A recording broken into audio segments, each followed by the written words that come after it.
हमने कल तक जो पिछली क्लास तक जो चर्चा की थी,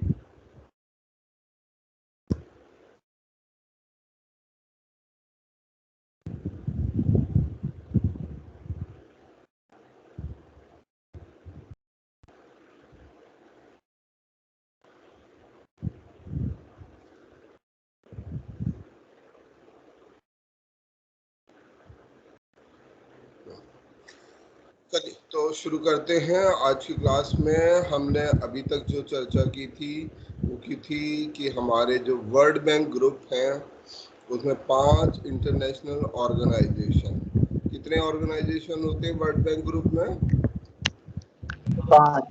5। कौन कौन से? IBRD, IDA, IFC, मीगा और ICSID। ये 5 हमारे हैं जो वर्ल्ड बैंक के साथ वर्ल्ड बैंक का हिस्सा है। ठीक है, ये 5 ऑर्गेनाइजेशन हैं। International bank for reconstruction and development, international development association, international finance cooperation, multilateral investment guarantee agency and international settlement for settlement of investment dispute. तो इन 5 को मिला के हम बनाते हैं वर्ल्ड बैंक। ये सब हमने पढ़ लिया था, कौन सा किस वर्ष में बनाया गया, उसके बेसिक फंक्शन क्या है।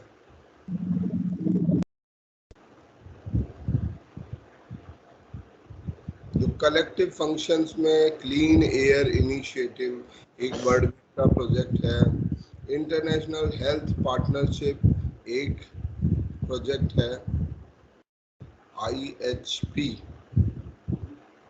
ये इसका एक प्रोजेक्ट है।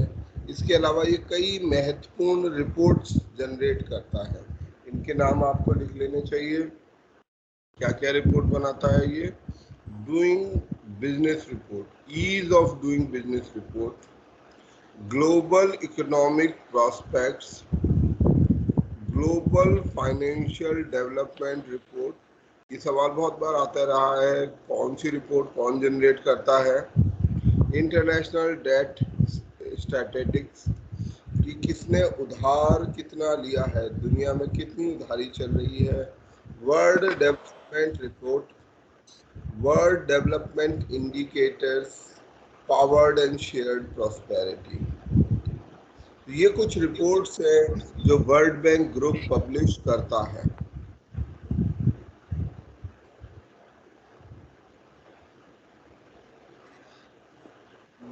वर्ल्ड बैंक ग्रुप के साथ में इसका एक और एसोसिएट संस्थान है, और हमने इस पर चर्चा भी की थी कि जो ब्रेटन वुड कॉन्फ्रेंस हुई थी, ब्रेटन वुड की जो कॉन्फ्रेंस हुई थी जुलाई 1944 में, यहाँ पर IMF का आइडिया, इंटरनेशनल मॉनेटरी फंड, क्योंकि हमने ये देखा था, हमने चर्चा की थी कि ग्रेट डिप्रेशन दुनिया में एक विशेष घटना हुई थी जिसका नाम है ग्रेट डिप्रेशन। आर्थिक मंदी, बड़ी आर्थिक मंदी। ये आर्थिक मंदी का दौर 1929 से शुरू हुआ था और अगले 10 सालों तक चलता रहा। इस आर्थिक मंदी ने दुनिया के सभी देशों में, सभी में, कुछ खास देशों में जिसमें जर्मनी, कुछ यूरोप के और देश शामिल हैं, जहां पर बेरोजगारी की समस्या,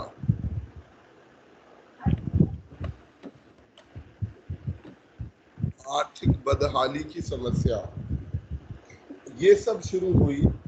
और इन समस्याओं के कारण, क्योंकि आर्थिक मंदी जबरदस्त तरीके से बढ़ रही थी, तो वहां पर लोग जो करेंसी थी, क्योंकि वो देश अपनी, जो हम इकोनॉमी में पढ़ेंगे कि कैसे कोई देश अपनी जो पेमेंट्स होती हैं, बैलेंस ऑफ पेमेंट होती है, BOP, जिनको थोड़ा सा आइडिया हो, BOP बैलेंस ऑफ पेमेंट, वो पूरा कर सकता है बैलेंस ऑफ पेमेंट से।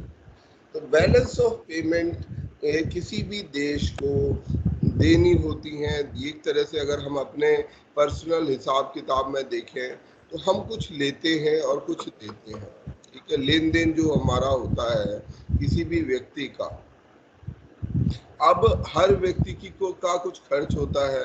तो लेट से उसका 100 रुपए का खर्च है और उसकी 100 रुपए की या 110 रुपए की आमदनी है, ठीक है।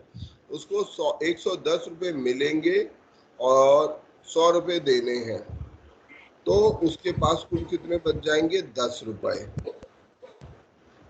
ऐसे ही तो ऐसे में ये सिस्टम अच्छे से काम करता रहता है। उस आदमी को उसका लेना देना मेंटेन्ड रहता है, क्योंकि उसको कोई दे भी देगा कि भाई ठीक है, इसको 100 रुपये अगर की आवश्यकता है, आपको सामान खरीदना है, तो आप जाकर क्रेडिट पर भी सामान ले सकते हैं।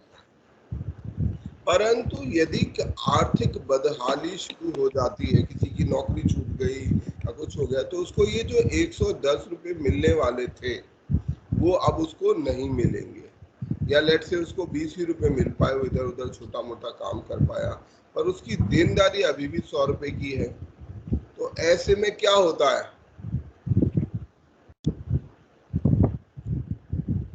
ऐसे में क्या होता है? अगर कोई एक व्यक्ति है जिसकी नौकरी छूट जाए और वो अपना जो भी इस केस में वो चीजें ये सोचता है कि मुझे कहीं से कुछ फंड मिल जाए। हाँ, पर एक नॉर्मल देखो, हमें क्या, मेरा हमेशा ये मानना है, चीजों को बहुत सिंपल करके समझोगे तो अच्छा रहेगा। बीओपी में आपको बता दूं, बीओपी एक कॉन्सेप्ट है। अगर ऐसे मैं आपको किताबी तरीके से बता दूं शायद आपको समझने में ना आए, ठीक है, बहुत एक हाइपर टेक्निकल इकोनॉमिक टर्म है। और अगर बीओपी को सिंपल सरल भाषा में, आम आदमी की भाषा में, आम समझ से समझा जाए तो वो क्या होगा? तो आप मुझे ये बताइए, यदि किसी आदमी का कोई आदमी अपने सामान के खर्च के लिए एक राशन की दुकान या जो भी परचून की दुकान होती है वहां से सामान लेता है और किसी कारण उसकी नौकरी छूट जाती है, तो उसके साथ क्या होता है? सर वो उधार बिना पैसे के कोई दुकानदार उनको बिना पैसे के कोई परचेजिंग नहीं कर पाएगा, उधार लेना बंद कर देता है। था सामान, क्योंकि उसको वो से पता था कि इसके पास इतने पैसे आएंगे, जबकि आज भी मेरे पास पैसे नहीं है, मैं उधार में ले रहा हूँ, है ना। परंतु उसको दुकानदार को ये पता है कि इसको 30 तारीख को तनख्वाह मिलेगी, 30 तारीख को इसको इतने पैसे मिल जाएंगे, तो ये पैसे दे देगा। तो ऐसा नॉर्मल सिस्टम चलता है। परंतु यदि किसी कारण से उसकी नौकरी या उसकी पेमेंट चली जाए, तो उसको जो पैसा, जो उसकी जरूरत होती है, बेसिक जरूरत होती हैं, वो भी पूरी होनी शुरू हो जाती हैं। और इस चीज को अगर हम देश के लेवल पे ले जाएं, कंट्री लेवल पे, नेशनल लेवल पे ले जाएं, तो उसे बीओपी क्राइसिस बोलते हैं, balance of payment crisis. Balance of payment crisis मतलब कि आपके पास जो अपनी उधारी को पूरा करने के लिए पैसा नहीं है। अब जब बीओपी क्राइसिस होगा तो आपको कोई सामान देना बंद कर देगा। अगर देश के कंसेप्ट में देखा जाए तो हम बहुत सारा इंपोर्ट करते हैं। हम भारत देश की बात कर लेते हैं। भारत अपना तेल आयात करता है, मशीनें आयात करता है, बहुत सारी चीजें आयात करता है, इंपोर्ट करता है, तो उसको मिलनी बंद हो जाएगी। भारत के साथ भी एक बार ये सिचुएशन आ चुकी है।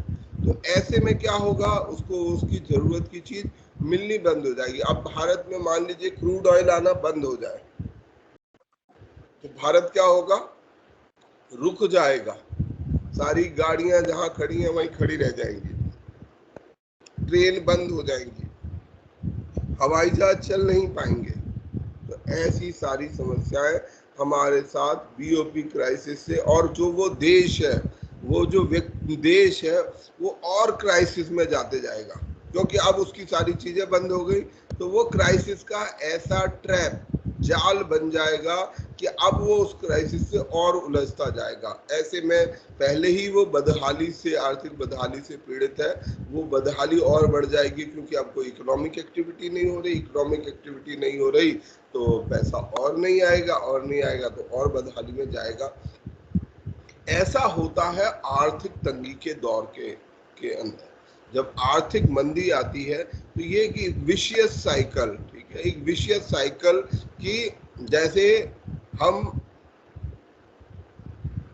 ट्रैप है, ये एक टाइप का ट्रैप है, विशियस साइकिल है कि हम एक चक्र में फंस जाते हैं। जैसे गरीबी भी, पावर्टी अपने आप में एक विशियस साइकिल है। कैसे है पावर्टी एक विशियस साइकिल? मैं एक डायग्राम के जरिए से समझाने की कोशिश करता हूँ। मान लीजिए यहाँ एक आमदनी है किसी आम आदमी की। अब इसकी आमदनी कम होती है। आमदनी कम होने के कारण ये अपनी जो और जरूरत होती हैं, अपने बच्चों की एजुकेशन, अपनी हेल्थ, इन सब पर पैसा खर्चा नहीं कर पाता। अब एजुकेशन पे पैसा नहीं खर्च करेगा, हेल्थ पे पैसा नहीं करेगा, बार बार बीमार रहेगा, काम करने नहीं जा पाएगा, बच्चे उसके पढ़ नहीं पाएंगे, तो क्या होगा? उसकी इनकम और कम हो जाएगी। इनकम और कम हो गई। अब जब इनकम कम होगी तो एजुकेशन, हेल्थ पे पैसा कम और खर्चा होगा।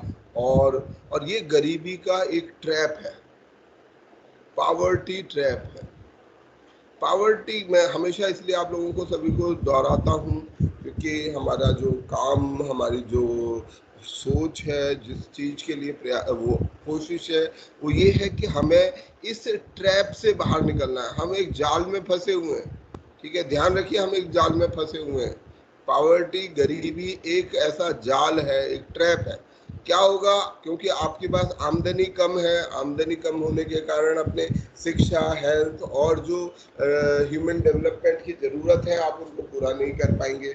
उनको पूरा नहीं करेंगे तो आपकी आमदनी, क्योंकि आप खुद नहीं पढ़ पाए तो इसलिए आपको लो इनकम, लो सैलरी वाली नौकरियां मिलेगी। लो सैलरी वाली नौकरी मिलेगी तो आप आने वाली जनरेशन की एजुकेशन अच्छी नहीं कर सकते। उनकी एजुकेशन अच्छी नहीं करोगे तो उनको भी नौकरी नहीं मिलेगी, और ऐसे आप generation to generation, generation to generation लोग पावर्टी में, गरीबी में घूमते रहेंगे। तो ये एक ट्रैप है, इस ट्रैप में हम फंस जाते हैं। ऐसे ही इकोनॉमिक डिप्रेशन या स्लम्प, आर्थिक मंदी एक ट्रैप होती है, ये भी एक ट्रैप है। डिप्रेशन एक ट्रैप है। क्या होता है इसमें? हमारा जीडीपी क्या होता है? इनकम। अभी मैं इनकम समझा देता हूँ आपको, जीडीपी का कॉन्सेप्ट भी नहीं पता। किसी देश की इनकम कम हो रही है, घट रही है, वो देश की इनकम कम हो रही है तो उसकी वो तमाम और चीजें अपनी पूरी नहीं कर पा रहा, उसकी इकोनॉमिक एक्टिविटीज कम हो रही हैं। आर्थिक, जैसा मैंने कहा, तेल नहीं आया तो हमारे सब गाड़ी घोड़ा सब बंद हो गए, हम मेडिएवल इकोनॉमी में जाते जाएंगे, और इकोनॉमिक एक्टिविटी कम होंगी तो इनकम और कम हो जाएगी। तो ये भी एक प्रकार का ऐसा ही ट्रैप है, इसको विशियस साइकिल, हिंदी में कुछ कुचक्र शब्द बोलते हैं। तो विशियस ट्रैप, विशियस साइकिल में हम फंस जाते हैं। तो इस बात को रियलाइज किया गया था 1944 में। इस बात को समझा गया कि भाई ये जो ट्रैप है ये बहुत खतरनाक है, और ये ट्रैप ना केवल उसको ले डूबता है जो उस ट्रैप में है। जैसे जो हालात हुए ग्रेट डिप्रेशन के दौरान, जर्मनी की हालत, इकोनॉमी उसकी डूबती गई। जर्मनी के पास पैसा नहीं था, पैसा ना होने के कारण उसकी इकोनॉमी कम हो गई, उसकी करेंसी बिल्कुल जीरो हो गई, करेंसी की कोई वैल्यू नहीं रह गई, करेंसी खत्म हो गई। अदर इकोनॉमिक एक्टिविटीज जो थी वो खत्म होती गई, आर्थिक एक्टिविटी बंद हो गई, बेरोजगारी बड़े स्तर पर फैलने लग गई, चारों तरफ सभी लोग बेरोजगार होते गए। और ऐसे में हालात बने हिटलर को या किसी भी फासिस्ट रूलर को अपने लिए जगह बनाने के। तो हिटलर ऐसे समय पर स्थापित हुआ और लोगों को ये उम्मीद रही कि हाँ, जो हिटलर है वो हमें इन सब समस्याओं से मुक्ति दिलाएगा। और इस कारण से तो अगर कोई देश कोई ये सोचे कि नहीं, हम आइसोलेशन में हैं, कोई दूसरा देश मुसीबत में फंसा हुआ है, उसे फंसा रहने दो, हमारे को क्या मतलब है। जर्मनी का पड़ोसी है फ्रांस, या जर्मनी का पड़ोसी है इंग्लैंड। अब ये पड़ोसी कहते हैं हमें क्या मतलब भाई, जर्मनी में कुछ भी होता रहे।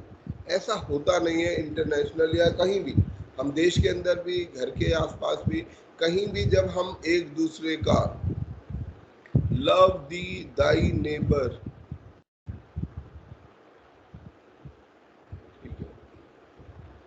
ये बाइबल का एक बहुत महत्वपूर्ण शब्द है, लाइन है, ठीक है। तो उसमें ये लिखा गया है कि हमें अपने पड़ोसी को प्यार करना चाहिए। अगर वो मुसीबत में है तो उसे बाहर निकालना चाहिए। आप पड़ोसी मतलब है जो आपके आसपास के लोग हैं, सब आप उन्हें आइसोलेशन में नहीं छोड़ सकते। और जब आप आइसोलेशन में उनको छोड़ देते हो, उनके हालात पे छोड़ देते हो, भाई जो करना करो, तो उससे क्या पैदा होता है, उससे मुसीबतें पैदा होती हैं। कैसी मुसीबतें? जब जर्मनी की हालात खराब हुई तो जर्मनी में हिटलर का शासन आया, और हिटलर का शासन आया तो 1939 आते आते उसने दूसरा विश्व युद्ध शुरू कर दिया, और इस दूसरे विश्व युद्ध से कोई नहीं बच पाया। ये बहुत महत्वपूर्ण कारण है कि क्यों हमें एक दूसरे देश को, एक दूसरे व्यक्ति को, एक दूसरे का ख्याल रखना चाहिए। अगर हम ख्याल नहीं रखेंगे तो इंटरनेशनल पॉलिटिक्स हो, चाहे सामाजिक पॉलिटिक्स हो, कुछ भी हो, हम जो है सरवाइव नहीं कर पाएंगे और मुसीबतें बढ़ती ही जाएंगी। इसी बात को समझते हुए IBRD बनाया गया था, हमने ये चर्चा की थी, और साथ साथ IMF बनाया गया, इंटरनेशनल मॉनेटरी फंड। इसका विचार कि भाई ऐसा एक वो बनना चाहिए IMF, जो क्या करेगा, जो किसी की शॉर्ट टर्म क्रेडिट रिक्वायरमेंट को पूरा करेगा। अगर किसी के घर में किसी की नौकरी चली गई है, अब ऐसा नहीं कि उसकी नौकरी चली गई तो हमेशा पूरे जीवन भर ही वो बेरोजगार रहेगा। भाई 1 महीना बेरोजगार रहेगा, 2 महीना बेरोजगार रहेगा, 3 महीने, कहीं ना कहीं अगर वो कोशिश करेगा तो नौकरी ढूंढ लेगा। और अगर वो उसे नौकरी हो जाएगी तो उसको जो ये क्रेडिट पे पैसा दिया गया है वो वापस कर देगा। तो इसी विचार के साथ कि शॉर्ट टर्म जरूरत को पूरा करने के लिए, ताकि कोई देश वापस दोबारा से इस तरीके के आर्थिक बदहाली में ना जाए, क्या बनाया गया?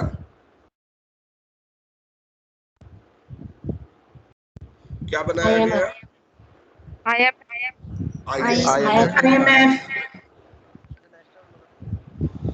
इसके साथ ही एक इकोनॉमिक कोऑपरेशन का, ठीक है। अब ये देखिए, रेपिटेशन ऑफ कॉम्पिटिटिव डिवैल्यूएशन है ना, जो एक्चुअली में जर्मनी में मूलतः हुआ था करेंसी का डिवैल्यूएशन। करेंसी की कीमत बिल्कुल खत्म हो गई इस आर्थिक मंदी के कारण, करेंसी जीरो हो गई, और उसने बहुत सीरियस क्राइसिस वहां पे पैदा कर दिए।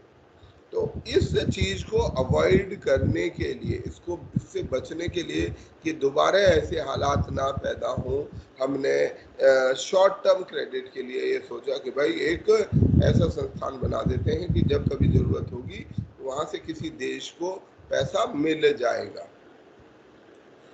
ठीक है। भारत के अंदर भी, भारत के साथ भी ऐसी एक दिक्कत हुई थी। कब हुई थी? 1990 में।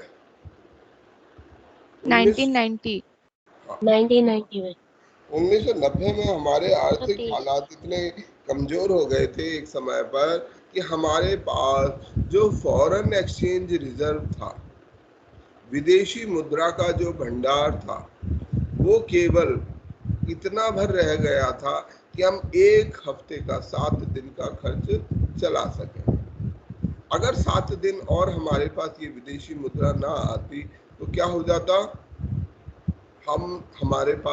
हमारे लिए सबसे इम्पोर्टेंट है पेट्रोल का इंपोर्ट। हम बाकी इंपोर्ट्स को तो सेकेंडरी कर सकते हैं, परंतु हमारा जो बजट है उसका करीब 1/3 हिस्सा, 1/3 ऑफ द इम्पोर्ट किसके लिए होता है? तेल के लिए। अब तेल हमारे पास नहीं रहेगा, जैसे मैंने अभी थोड़ी देर पहले चर्चा की थी, उसके गंभीर परिणाम हो सकते हैं। तो ऐसे में फिर हमें तुरंत कुछ अपना गोल्ड गिरवी रखकर, सोने को गिरवी रखा गया और इस आईएमएफ से लोन लिया गया। और इसी एपिसोड का बाद में कॉन्सिक्वेंस है कि हमारे देश में सन 1991 में ये पॉलिसी आई, एलपीजी। एलपीजी की पॉलिसी हमारे देश में इंट्रोड्यूस की गई मनमोहन सिंह और नरसिम्हा राव द्वारा। अब ये एलपीजी की पॉलिसी क्या है? Liberalisation, privatisation and globalisation. में तो नीति बदलने का एक बहुत महत्वपूर्ण कारण है बीओपी क्राइसिस। अगर ये बीओपी क्राइसिस ना होता तो शायद हमारी व्यवस्था अलग हो सकती थी। तो ये वर्ल्ड बैंक और आईएमएफ जो है ये इसके लिए माहौल तैयार करता है। इसके अंदर हम ये सुनेंगे SDR, ठीक है, ये एक इंटरनेशनल असेट है और SDR को हम पढ़ेंगे, समझेंगे जब हम इकोनॉमी की क्लास डिस्कस करेंगे कि SDR क्या होता है, कैसे काम करता है। Standard drawing rights. जो ये SDRs हैं, ड्राइंग राइट्स हैं, ये SDR और जो IMF का फंड है, IMF के अंदर जो वोट होता है, IMF में वोट ऐसे नहीं है जैसे हम जनरल असेंबली में बात कर रहे हैं। IMF में हमने ऊपर पढ़ा था 190 के आसपास देश हैं, पर ये 190 देश बराबर के भागीदार नहीं है, बल्कि यहाँ एक कोटा सिस्टम होता है। कोटा सिस्टम होता है कि हर देश का अपना कोटा है और ये डिपेंड करता है उसके अपने इन्वेस्टमेंट के द्वारा, ठीक है, कि उसका कितना पैसा वहाँ पर लगा हुआ है। यूएसए का सबसे बड़ा कोटा है आज के समय में IMF। तो बेसिकली ये कंपनी की तरह काम करता है। अगर आप लोग कंपनी के कॉन्सेप्ट को समझते होंगे कि कंपनी के कॉन्सेप्ट में जो वोटिंग राइट्स होते हैं वो डिपेंड करते हैं किसने कितना पैसा उसमें लगाया हुआ है, ना कि उसमें कितने सदस्य हैं, ठीक है। तो ये हमारा कोटा सिस्टम है और ये जो कोटा होता है इसी के द्वारा ये इसको फाइनेंस, बेसिकली बैंक है, इसको पैसा आगे देना है तो उसके लिए इसके पास पैसा आना चाहिए, किसी सोर्स से पैसा आना चाहिए। तो ये इसके लिए अपने कोटा सिस्टम के द्वारा ये पैसा अर्जित करता है। ये नोट्स के बारे में मैं एक दो बात कह देता हूँ।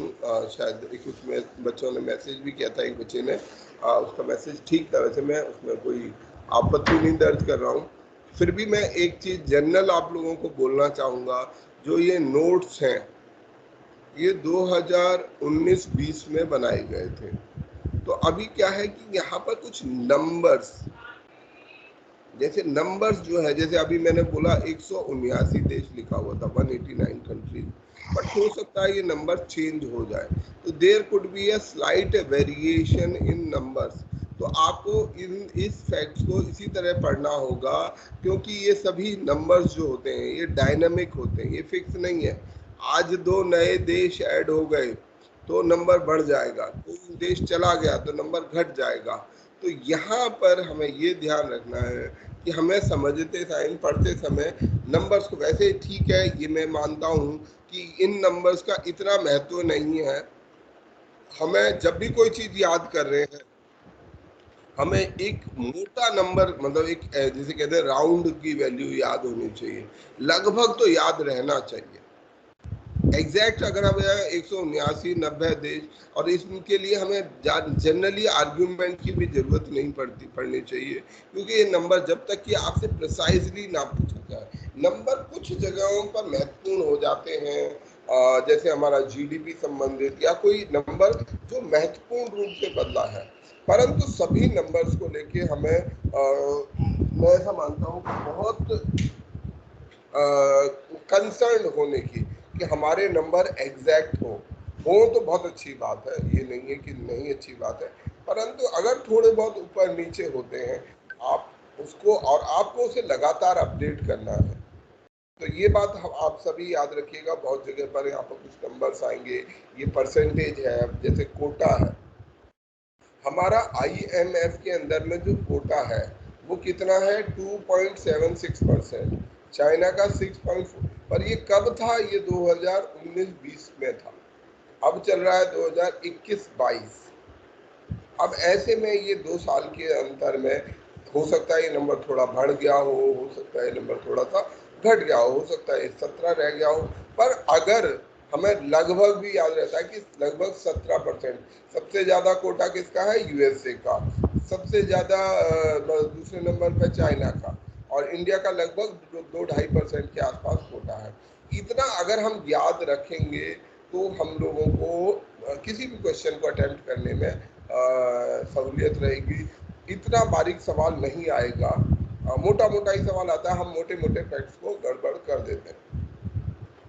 तो ये मैं यहाँ पर नंबर्स के लिए बोलना चाहूँगा।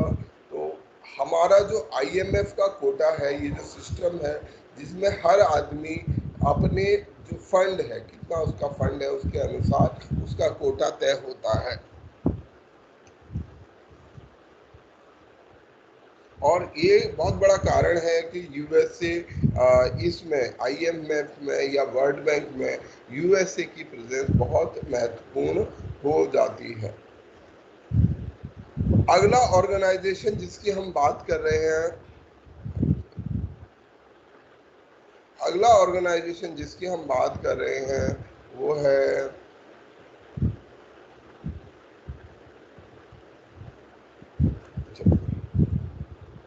ILO की अभी हम बात कर रहे हैं कि ILO क्या है। International labour organisation. International labour organisation एक ऐसा संस्थान है, ये कुछ ऐसे संस्थानों में से है जो पहले विश्व युद्ध के बाद से लेकर अभी तक बरकरार है।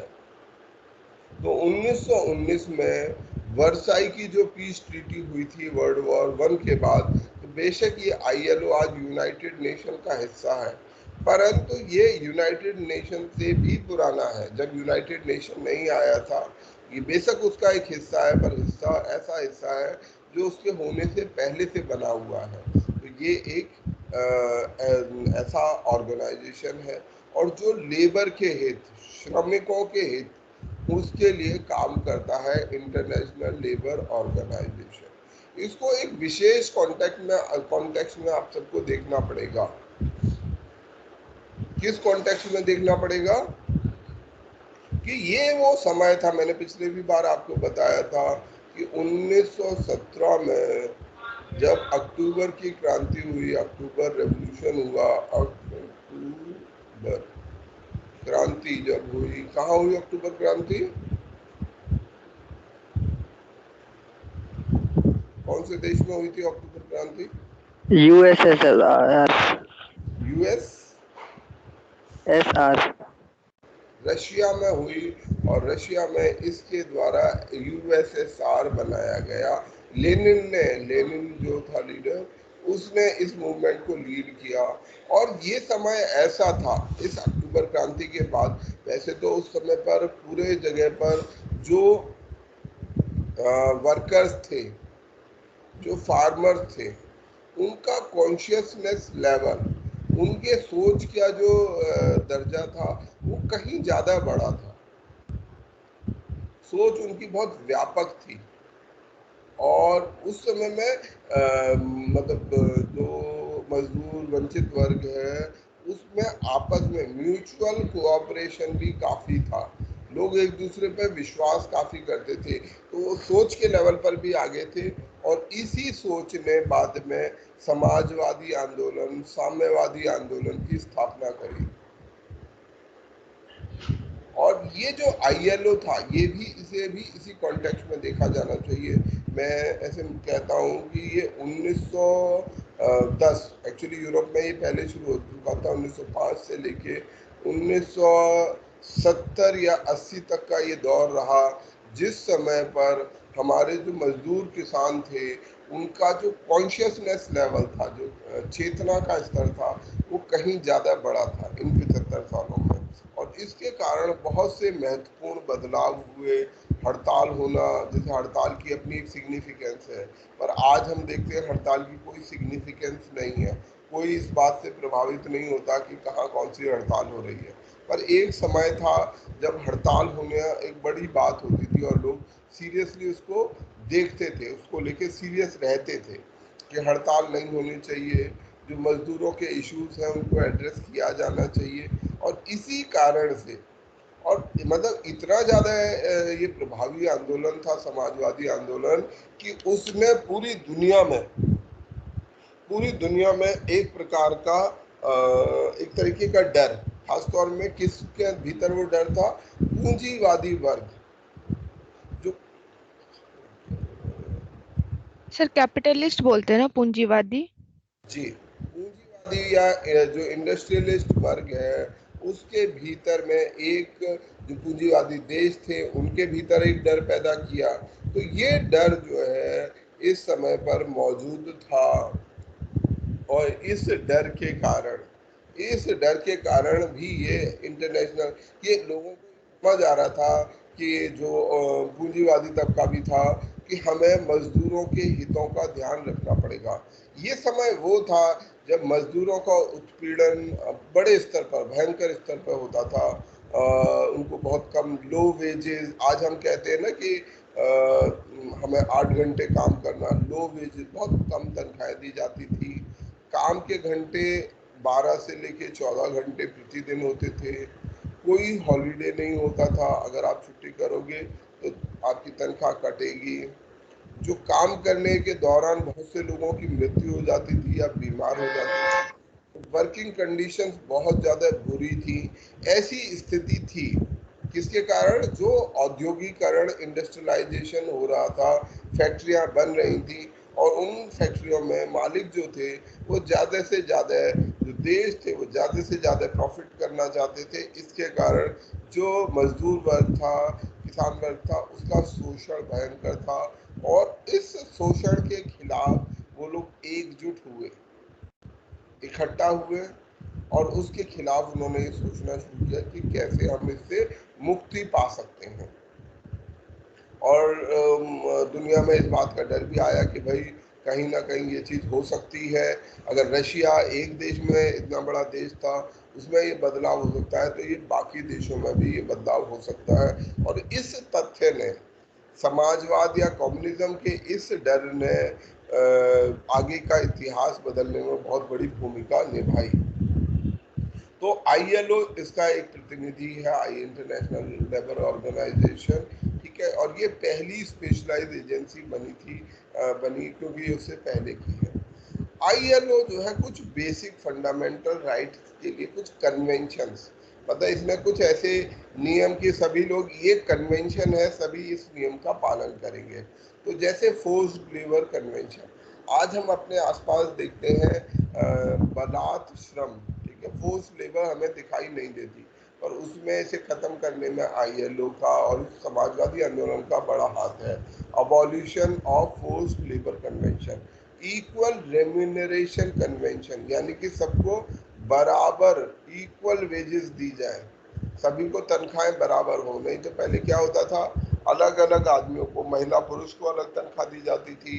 कोई किसी इलाके से है तो जो वेजेस थे वो इक्वल नहीं थे, सेम वेज के लिए, सेम काम के लिए सेम वेजेस नहीं थे।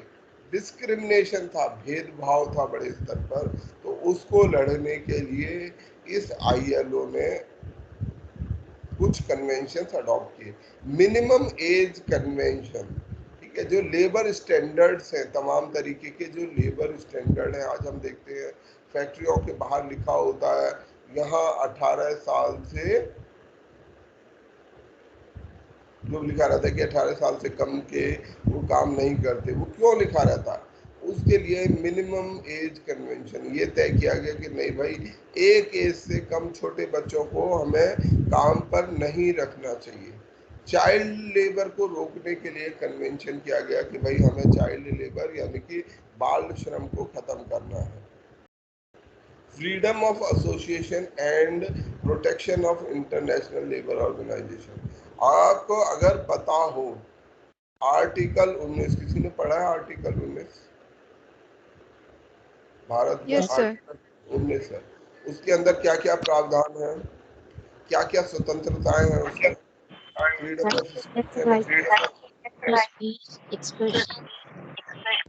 उसमें एक फ्रीडम है, फ्रीडम ऑफ एसोसिएशन, संगठन बनाने की आजादी,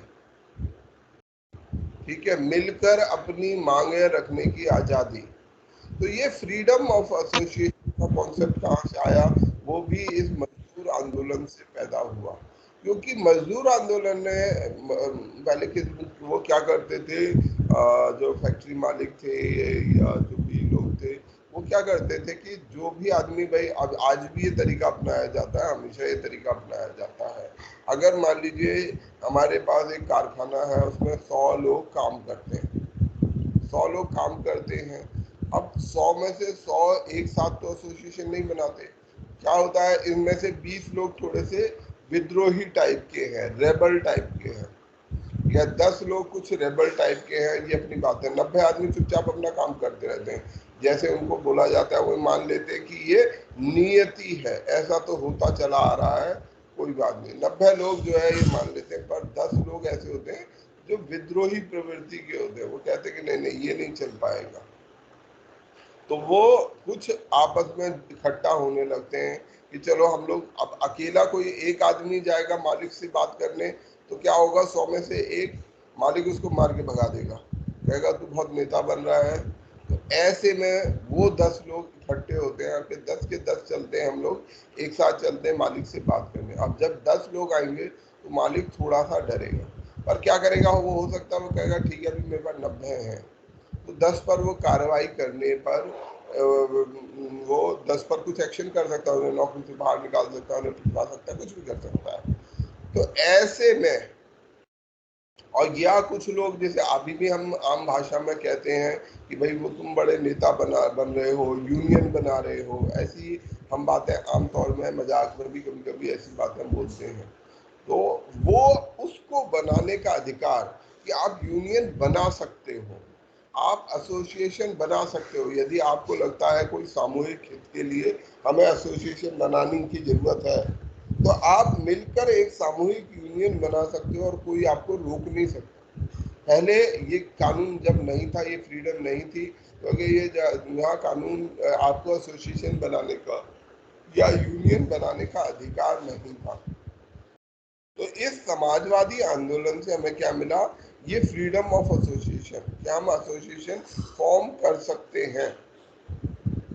केवल एसोसिएशन कहाँ नहीं बन सकती, हमारा जो आर्टिकल 19 है, कौन उससे बाहर है?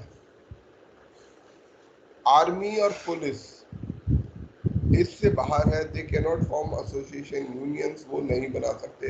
बाकी सभी कर्मचारी, जितने सिविलियन कर्मचारी, फैक्ट्री कर्मचारी हैं, गवर्नमेंट के कर्मचारी हैं, they have right to form association और यूनियन। इसके बाद 8वां अधिकार है हमें, जो ILO के कन्वेंशन के अंदर मिलता है, राइट टू ऑर्गेनाइज, ठीक है, इकट्ठे होने का अधिकार, ऑर्गेनाइज होने का अधिकार, और कलेक्टिव बार्गेनिंग का अधिकार। कलेक्टिव बार्गेनिंग का कि हम मालिक के पास एक साथ चलते हैं, अब एक आदमी जाएगा तो उसकी पिटाई हो जाएगी या उसको टारगेट किया जा सकता है, परंतु अगर सभी लोग इकट्ठे होकर जाएंगे तो किसी एक को टारगेट करना आसान नहीं होगा। तो कलेक्टिव बार्गेनिंग का अधिकार, ये सभी अधिकार हमें जो है हमारे समाजवादी आंदोलन ने दिए हैं, और ये समाजवादी आंदोलन के अधिकारों की पहचान ILO, इंटरनेशनल लेबर ऑर्गेनाइजेशन भी करता है। इसके अलावा इसके कुछ अलग से कॉन्फ्रेंसेस हैं, जैसे ये declaration on fundamental principles and rights at work, कि हमारे जो काम पर जब हम नौकरी करते हैं तो हमारे क्या अधिकार होंगे और क्या प्रिंसिपल फॉलो किए जाएंगे। तो हमारा ये जो ILO है, इसने बहुत महत्वपूर्ण भूमिका और निभाई, और इसमें डिक्लेयर किया कि हम हर प्रकार के कंपलसरी लेबर, आज भी हम कुछ जगहों पर फोर्स लेबर की जानकारी प्राप्त कर सकते हैं कि वहाँ पर फोर्स लेबर मौजूद है। अबॉलिशन ऑफ चाइल्ड लेबर, बाल श्रम को खत्म करना, और elimination of discrimination in employment and occupation. बहुत जगह आज भी हम लोग जब कहते हैं ना कि एम्प्लॉयमेंट में डिस्क्रिमिनेशन नहीं होना चाहिए, अगर वो क्वालिफाइड है, अगर वो एलिजिबल है तो उसको नौकरी मिलनी चाहिए और वहाँ पर वो भेदभाव नहीं होना चाहिए। उस भेदभाव का खात्मा किया जाना चाहिए। अगर ऐसा कहीं भेदभाव है, कहीं लड़का आदमी औरत का भेदभाव होता है, बहुत सी फैक्ट्रियों में अगर औरत है तो उसको रखे जाने की संभावना कम होगी और पुरुष है तो रखे जाने की संभावना ज़्यादा होगी। क्षेत्र वार भेदभाव हम देखते हैं, किसी क्षेत्र को वो पसंद करता है कि ये हमारे एरिया का है, वो हमारे एरिया का नहीं है। तो ऐसे बड़े सारे भेदभाव हमें दिखाई देते हैं। इंडिया यूनाइटेड नेशन का फाउंडर मेंबर है, इंडिया ILO का भी फाउंडर मेंबर है।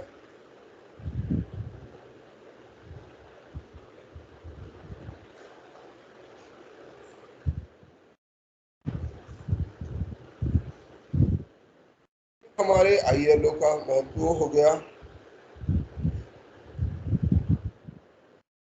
ये ILO की रिकमेंडेशन है, इनको छोड़ देते हैं। अब आते हैं अगला ऑर्गेनाइजेशन जो है FAO, food and agriculture organisation.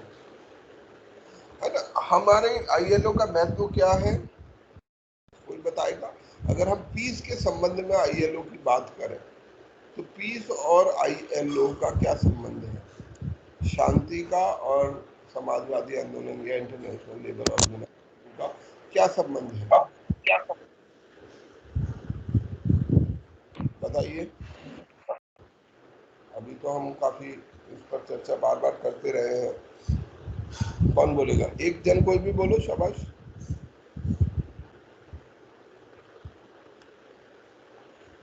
Poonam, कोई भी लड़की बोलेगी इसी टॉपिक पर? Girl student? सर हाँ बोलिए।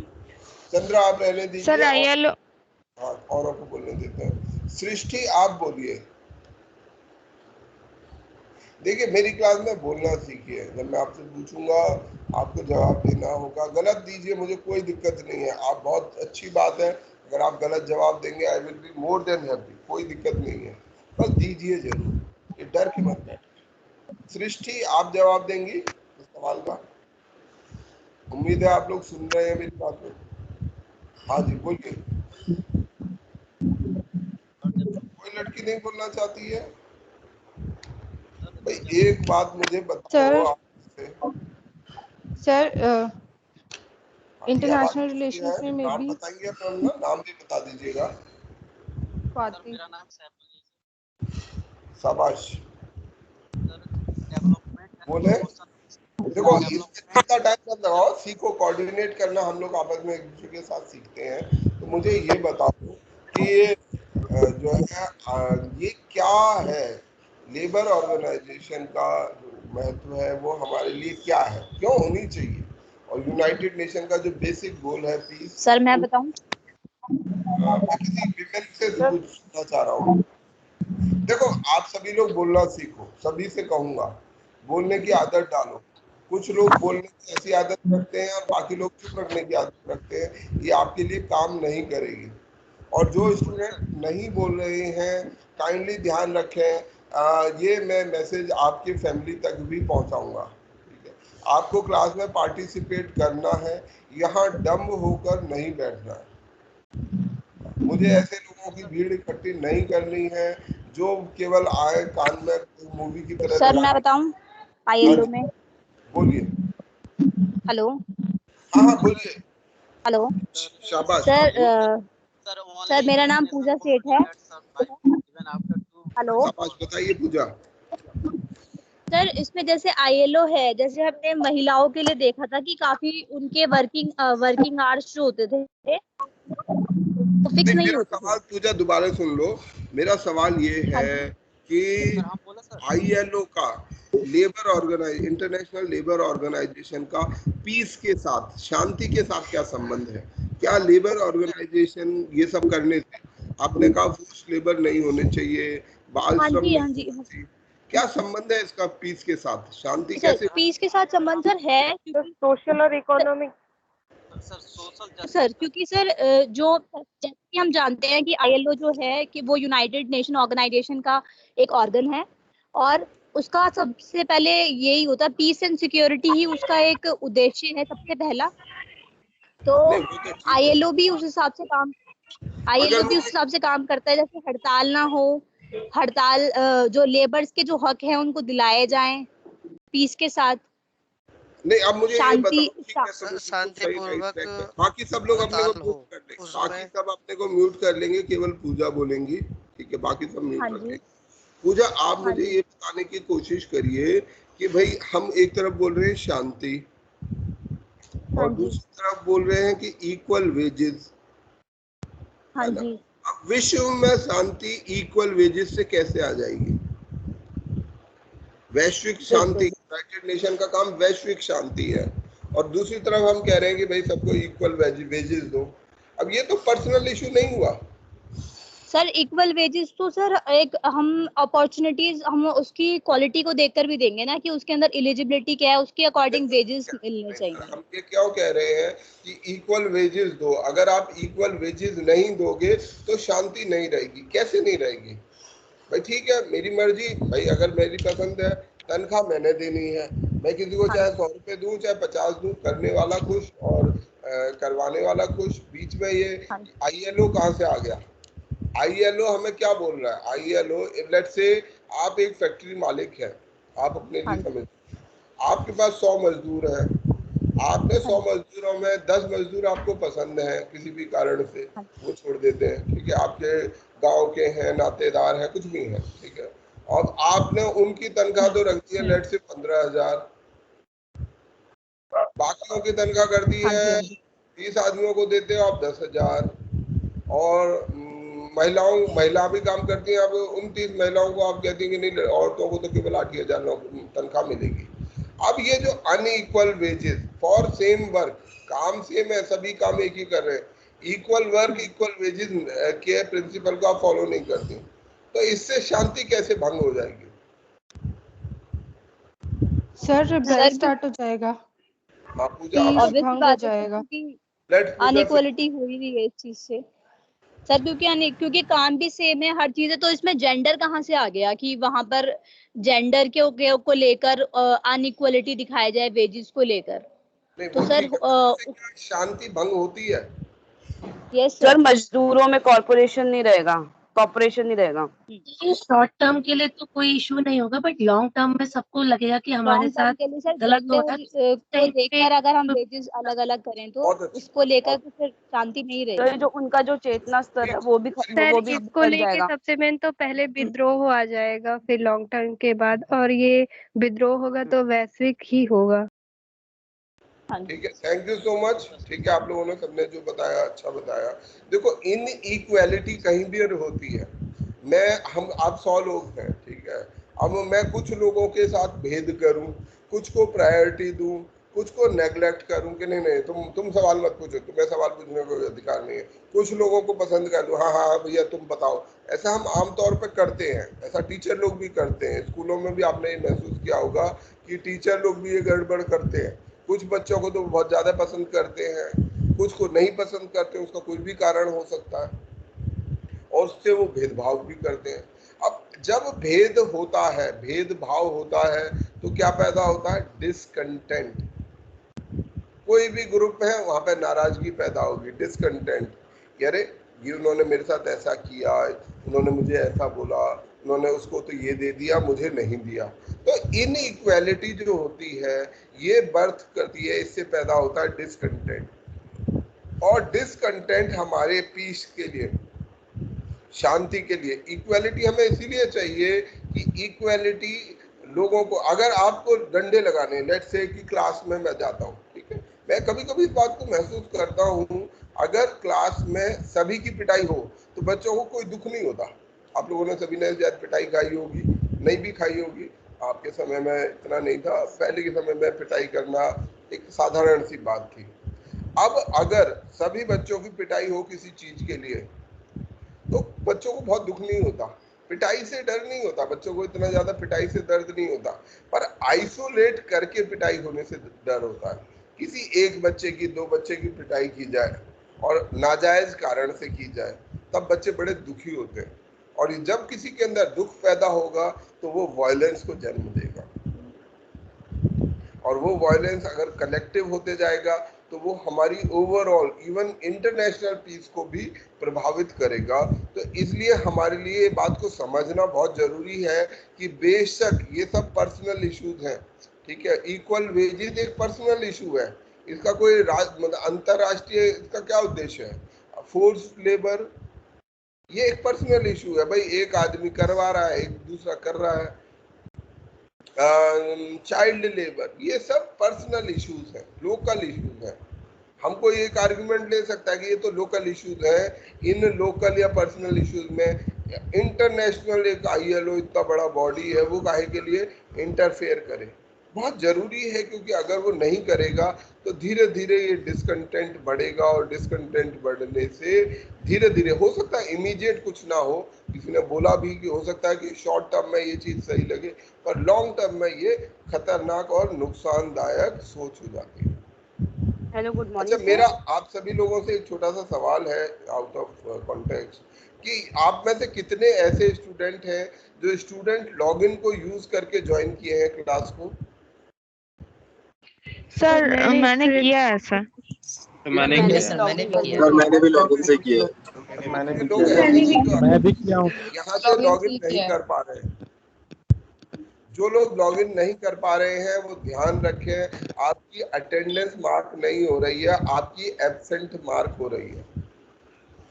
आप क्लास करते हुए भी क्लास नहीं कर रहे हैं, तो आप ध्यान रखिएगा, आपको स्टूडेंट लॉगिन से ही ज्वाइन करना है।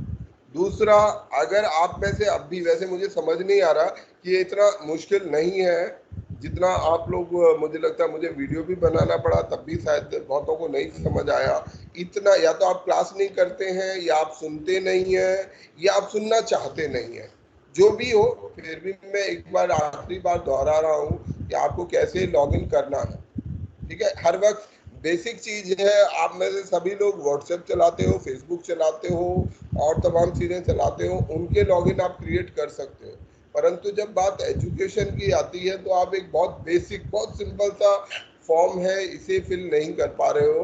ये मेरे को बड़ी आश्चर्य की बात लगती है। आप लोगों का एस्पिरेशन है IAS बनने का, और आप इतना बेसिक सा फॉर्म नहीं फिल कर पा रहे हो, तो आपको अपने अंदर टटोलना चाहिए। अगर आप जूझ नहीं पा रहे हो तो आपको अपने को टटोलना चाहिए कि मैं क्या नहीं कर सकता, मैं एक बेसिक सा फॉर्म नहीं भर पा रहा हूँ, वो मुझे समझ में नहीं आ रहा ऐसा कैसे हो रहा है। ये स्टूडेंट लॉगिन है वेबसाइट के ऊपर, इसको आपको क्लिक करना है। क्लिक करने के बाद यहाँ पर ये रजिस्टर हेयर अगर आपने नहीं किया है तो फर्स्ट टाइम आप रजिस्टर किसी भी जगह पर करते हैं, एक सिस्टम फॉलो करना होता है। आपको अपना नाम, फर्स्ट नेम, लास्ट नेम, अपना रोल नंबर, अपना ईमेल ID, अपना पासवर्ड, और पासवर्ड को दोबारा से कंफर्म पासवर्ड करना है। उसी पासवर्ड को जो आपने यहाँ लिखा है उसी को दोहरा देना है और सबमिट कर देना है। सबमिट करते ही आपका फॉर्म सबमिट हो जाएगा, कंफर्म लॉगिन हो जाएगा। अब आपने जो वहाँ पर ईमेल दिया था और पासवर्ड दिया था उसको यहाँ भरना है और लॉगिन कर लेना है। और मुझे अभी तक ये समझने में बहुत दिक्कत है, फिर भी मैं ठीक है, मेरा काम है ये करना, मैं इस बात को अप्रिशिएट नहीं कर पा रहा हूँ कि क्यों इतनी दिक्कत है। और उसके बाद आपको यहाँ से क्लास ज्वाइन करनी है, ये स्टार्ट क्लास के बटन को दबाना है और आपकी क्लास ज्वाइन हो जाएगी। और मुझे नहीं समझ आया कि ये इतना मुश्किल कैसे हो सकता है, फिर भी आप में से कुछ लोगों के लिए मुश्किल है, या मैं कहूँ वो करना नहीं चाहते। बहुत सारे स्टूडेंट ऐसे हैं जिनको पढ़ना नहीं होता, वो अक्सर करके ये प्रॉब्लम क्रिएट करते हैं। जो क्लास नहीं कर रहे होंगे वही सबसे ज़्यादा सवाल पूछेंगे, वही सबसे ज़्यादा मैसेज करते हैं। जिसको पढ़ना होता है वो एक ही बार में चीज़ समझ जाता है, पर जिसको नहीं करना होता वो तमाम तरीके से, सर लॉगिन कैसे होगा, वो कैसे होगा। अरे भाई, इतने बचपन में मत जाओ। और उसका कारण यही है कि आप क्लास या तो अटेंड नहीं करते या सुनते नहीं हैं। तो आप प्लीज़ अपने आप को थोड़ा मैच्योर करिए, आप छोटे छोटे बच्चे नहीं हैं। इस तरीके के हजारों फॉर्म आपने भरे होंगे, मुझे भी जानकारी है। अच्छा, अब दूसरी चीज़ है, बहुत सारे लोग जो मेल भेजा गया उसको लेके कंसर्न है कि भाई ये मेल से लॉगिन करना है। इस फॉर्म का, ये स्टूडेंट लॉगिन का, ये जो स्टूडेंट लॉगिन है और इस लॉगिन का और उस पासवर्ड का आपस में कोई कनेक्शन नहीं है। यहाँ पे ये स्टूडेंट लॉगिन है, अगर आपने उस मेल को पढ़ा नहीं तो आपकी बहुत सीरियस प्रॉब्लम है। यहाँ साफ साफ लिखा गया है कि ये स्टूडेंट लॉगिन है और उस मेल में साफ साफ लिखा गया है कि वो माइक्रोसॉफ्ट के आपके क्रेडेंशियल्स हैं। मैंने मीटिंग पहले भी क्लास में इस बात को समझाया था, फिर भी बहुत सारे स्टूडेंट क्या कारण है, उनका क्या सीक्रेट है वो बताएं, मुझे नहीं पता। माइक्रोसॉफ्ट टीम्स ऐप के क्रेडेंशियल्स हैं, आपका पासवर्ड है, यूजर नेम है।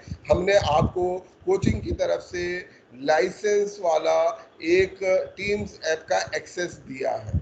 आपके अपना पर्सनल एक्सेस भी होगा, कोई भी आदमी माइक्रोसॉफ्ट टीम का इस्तेमाल कर सकता है, फ्री में यूज कर सकता है, उसको अपना पर्सनल लॉगिन बनाना पड़ता है, पर उसके कुछ प्रॉब्लम्स भी होते हैं और नहीं भी होते तो भी हम कोचिंग की तरफ से आपको मैं ये लाइसेंस्ड यूजर बना रहा हूँ, जिससे कि आप लाइसेंस के साथ, मतलब पेड कैटेगरी में आप उसको यूज कर रहे हैं, आप पेड कैटेगरी में यूज कर रहे हैं तो आप लाइसेंस यूजर हैं और उसी के लिए आपको एक यूजर नेम दिया गया है, एक पासवर्ड दिया गया है।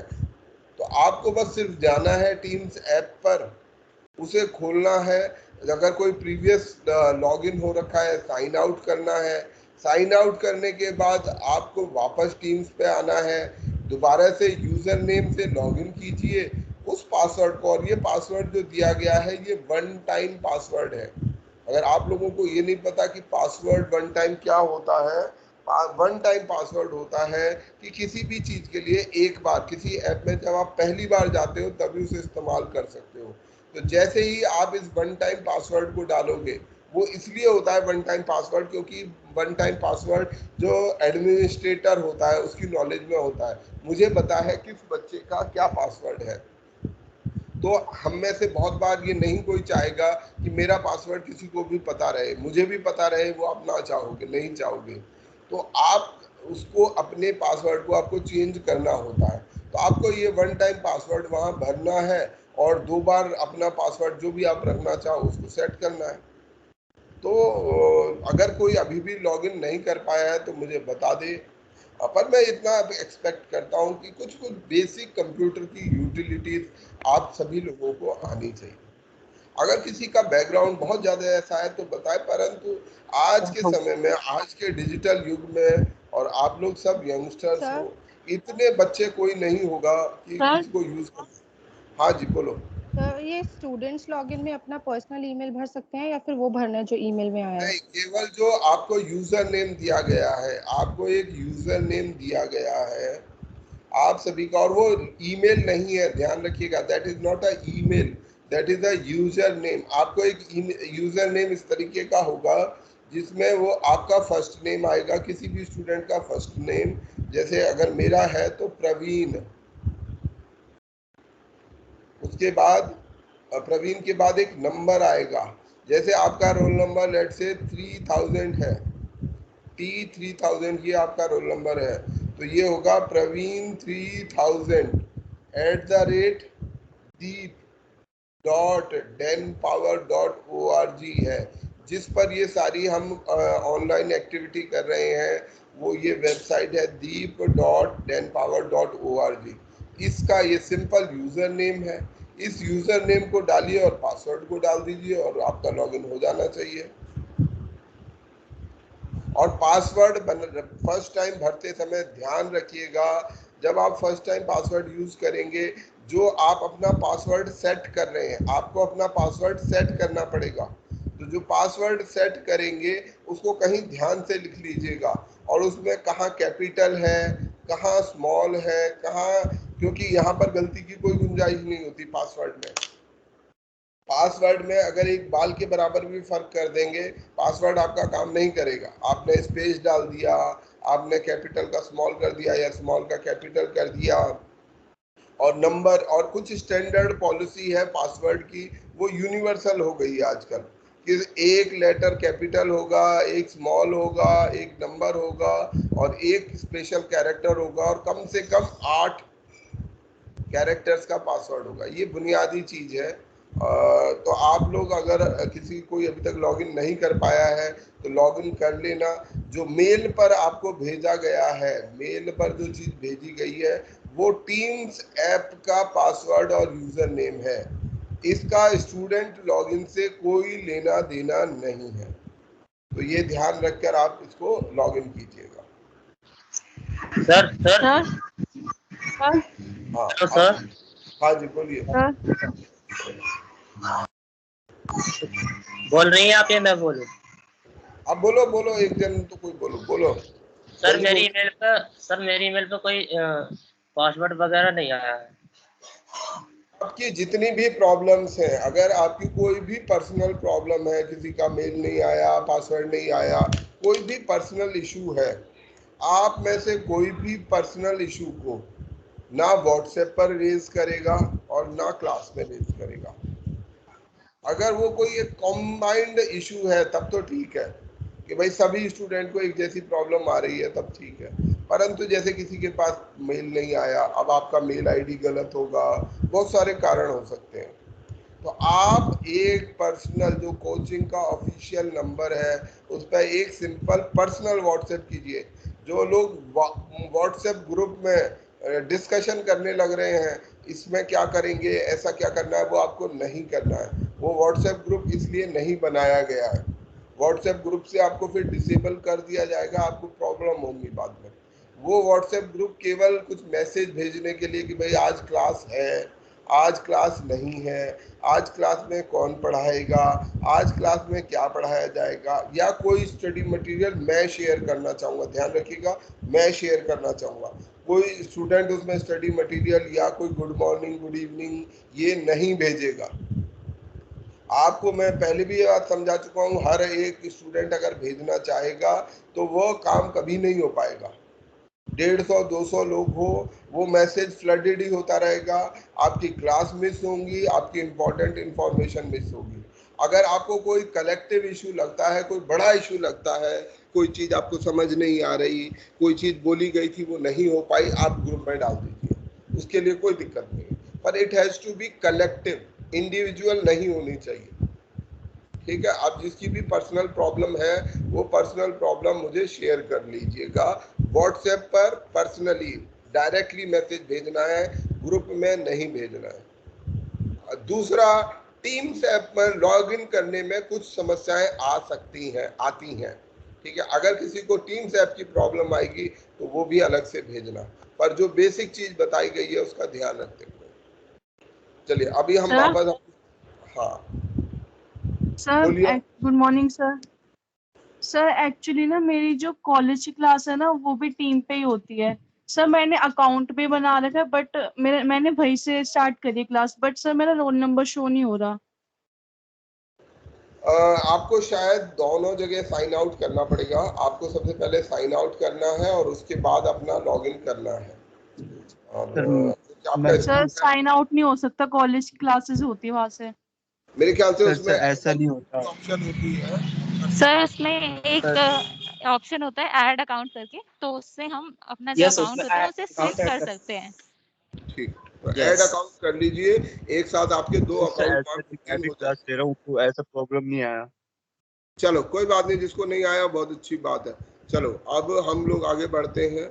अभी भी ज़्यादातर आप में से उससे लॉगिन करके नहीं आए हैं, टीम्स ऐप से लॉगिन आप नहीं कर पाए हैं। इसकी ज़रूरत मैं आप लोगों को बता देता हूं कि टीम्स ऐप में भी कई सारी चीज़ें आपको दी जाएंगी, तो वो आपको वहीं से करनी है। कुछ बच्चों ने लॉगिन कर लिया है, कुछ नहीं कर पाया है, क्योंकि ये जो लिंक भेजना है ये सारा आईडी बन गया ना, तो ठीक है। अब आप उसे यूज करिए, उसी से लॉगिन करिए, उससे आपको बहुत सारी जो साइट है सर, जो अपना ऑफिशियल साइट है कोचिंग का, उस पे तो मतलब उस पे लॉगिन नहीं कर पा रहा, जो आपका ईमेल के थ्रू पासवर्ड और ईमेल आईडी आया था मेरा। मैंने आपको दोबारा पहले भी समझाया है, वो जो मेल पे आया है और जो स्टूडेंट लॉगिन है वो दोनों अलग अलग हैं। आप ध्यान से पढ़िए, उस पर लिखा हुआ है मेल में माइक्रोसॉफ्ट क्रेडेंशियल्स। जिसका मतलब होता है ये माइक्रोसॉफ्ट के क्रेडेंशियल यानी उसका यूजर नेम पासवर्ड है। जो वेबसाइट का लॉगिन पासवर्ड नहीं है, वेबसाइट के लिए कुछ नहीं भेजा गया है, वेबसाइट पे केवल आपको अपना लॉगिन खुद क्रिएट करना है। 2 मिनट अच्छा, जो हमने पहले ऑलरेडी कर चुके हैं। हाँ, तो बस उसका और जो आपको मेल भेजा गया है उनका आपस में कोई संबंध नहीं है। ठीक है, ओके, थैंक्स। चलो अभी हम अपना पढ़ लेते हैं, कुछ टॉपिक पर वापस आ जाते हैं। ओके, चलिए अभी डिस्कशन को आगे बढ़ते हैं। तो ये आईएलओ की भूमिका इंटरनेशनल लेबर ऑर्गेनाइजेशन की भूमिका है जो हमारे से संबंधित है। इसके कई सारे कन्वेंशंस हैं, भारत इसका फाउंडर मेंबर है। इसके कुछ ग्लोबल कन्वेंशन, जो ये कन्वेंशन शब्द होता है मतलब कुछ, क्योंकि ये इंटरनेशनल ऑर्गेनाइजेशन कोई लॉ नहीं बना सकते हैं, है ना। ये शब्द हम बहुत बार सुनेंगे इंटरनेशनल ऑर्गेनाइजेशन में, कन्वेंशन। हम थोड़ी देर इस पर बात कर लेते हैं कि कन्वेंशन क्या चीज होती है। ट्रीटी होती है, एक शब्द होता है ट्रीटी,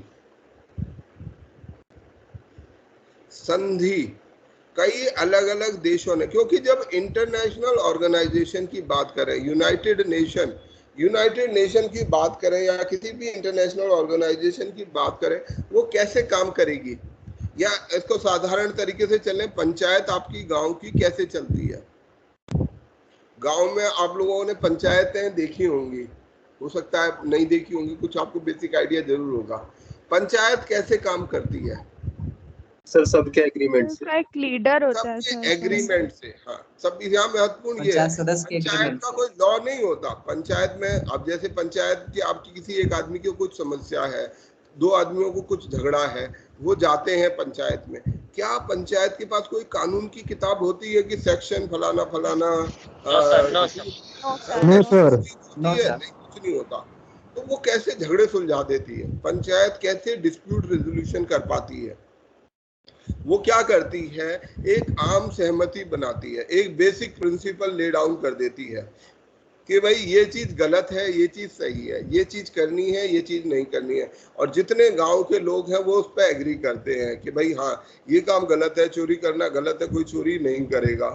अब किसी ने चोरी करी तो पंचायत के सामने उसको रखा जाएगा, दोनों पक्ष वहां पर जाएंगे, अपनी अपनी बात करेंगे और पंचायत दोनों को सुनेगी। और जो आम सहमति से एक रूल बना हुआ है, ये रूल कहीं लिखे नहीं होते हैं, पंचायत के नियम कहीं किसी किताब में नहीं लिखे होते, पर सबको पता होते हैं। तो ये जो चीज होती है, ये जो अनरिटन रूल्स होते हैं, अनरिटन रूल्स पर एप्लीकेबल सब पर होते हैं, ये कहलाते हैं कन्वेंशंस। ऐसे ही अनरिटन रूल हमारे इंटरनेशनल ऑर्गेनाइजेशंस के होते हैं। वो कन्वेंशन जिसमें सभी लोग मिलकर ये तय कर लेते हैं कि ठीक है, हम फोर्स लेबर के खिलाफ एक कन्वेंशन, हम लोग इस कन्वेंशन में तय करते हैं कि हम ये फोर्स लेबर को अपने देश से रोकेंगे। अब सभी उस कन्वेंशन का, उस जो नियम है उसका अनुपालन करने के लिए बाध्य हो जाएंगे। और ये रूल कहीं लिखा नहीं हुआ, कन्वेंशन लिखे रहते हैं, परंतु फिर भी ये अपने म्यूचुअल एग्रीमेंट से, अगर कोई मना कर दे, कोई ये कहे कि नहीं मानता जी, मैं तो हम तो अपने देश में फोर्स लेबर करवाएंगे, तो आईएलओ के पास कोई ऐसा सिस्टम नहीं है जो उसे बाध्य कर दे कि नहीं नहीं आपने अच्छा कहा था, अब हम आपके ऊपर ही करेंगे। वो ज्यादा से ज्यादा क्या कर देगा, आईएलओ की सर्विसेज, जो आईएलओ की सेवाएं हैं वो बंद कर देगा। बाकियों को भी बोल देगा कि भैया तुम इनके साथ व्यवहार मत करो। इस चीज को गांव में क्या बोलते थे, गांव निकाला या बहिष्कार बोलते हैं सर। बहिष्कार करना, इस टाइप का सिस्टम एक फॉलो किया जाता है कि भाई कोई आदमी वायलेट करता है तो सब लोग उसको क्या बोलते हैं, हुक्का पानी बंद कर देना भी कहते थे सर, बहिष्कार कहते थे हिंदी में। हुक्का पानी बंद करना। व्हाट इज हुक्का पानी बंद करना? हुक्का पानी बंद करने का मतलब ये होता है कि बाकी गांव के लोग अब उसके साथ कोई इंटरेक्शन नहीं करेंगे। वो रह वहीं रहा है पर उसके साथ कोई इंटरेक्ट नहीं करेगा, कोई उससे बात नहीं करेगा, उसे अपने शादी ब्याह में बनाया जाएगा, उसके शादी ब्याह में जाएगा। जी, हाशियाकरण मतलब उसको बाहर निकाल देना। तो इससे क्या होता है, ये बहुत बड़ा सीरियस थ्रेट होता है किसी भी इंसान के लिए, क्योंकि जो हम लोग एक नेचुरली ह्यूमन बीइंग है, आपस में एक दूसरे के साथ एक दूसरे के लिए बहुत सारी जरूरतों पर निर्भर करते हैं। तो आप किसी को बाहर निकाल देंगे, तो ये शक्ति होती है हमारी इंटरनेशनल ऑर्गेनाइजेशन की। दूसरी चीज ट्रीटीज भी होती हैं। कई बार ट्रीटी लिखित संधि है, ये संधियों पर सभी ने हस्ताक्षर किए हैं। तो अगर आपने कोई एक संधि बना ली है कि हाँ ठीक है हम ये 150-200 लोग ये काम करेंगे, तो अब एक बार बनाने के बाद अगर आप उससे बैक ऑफ करेंगे तो आप फिर उस पनिशमेंट के या जो भी नियम बनाया जाए उसके लिए आप पर किया जाएगा। तो ऐसे ही ग्लोबल कन्वेंशंस हमारे ILO और अदर जो ऑर्गेनाइजेशन है वो बनाते रहते हैं।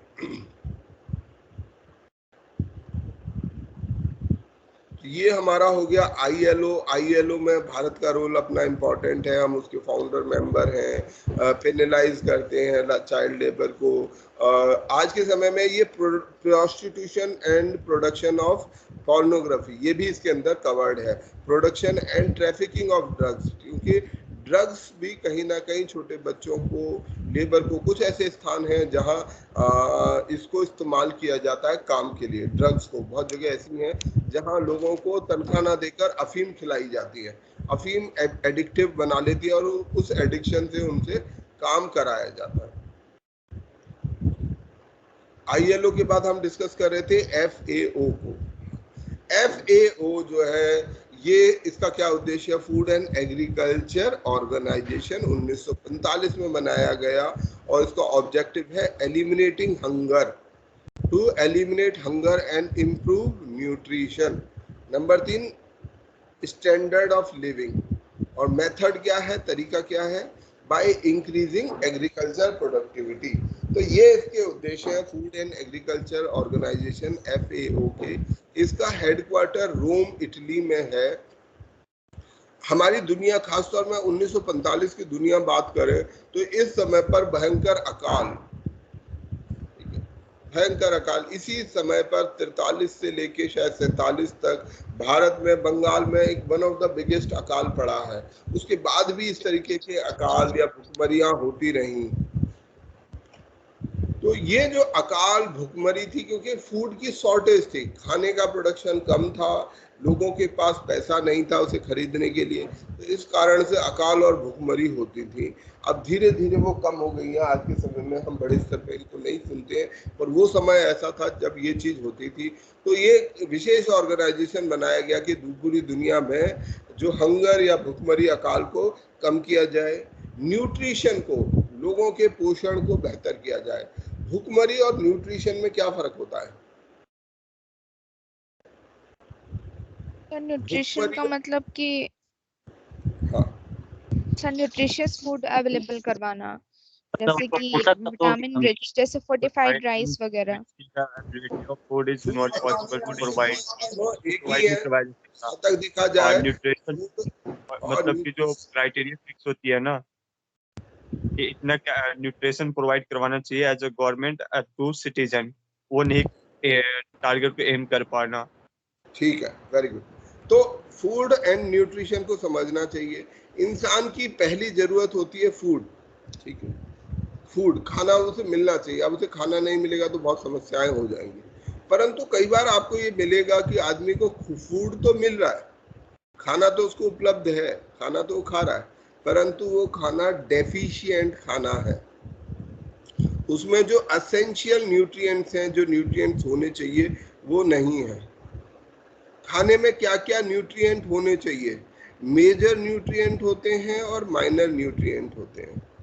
मेजर न्यूट्रिएंट में हमारे लिए कार्बोहाइड्रेट, प्रोटीन,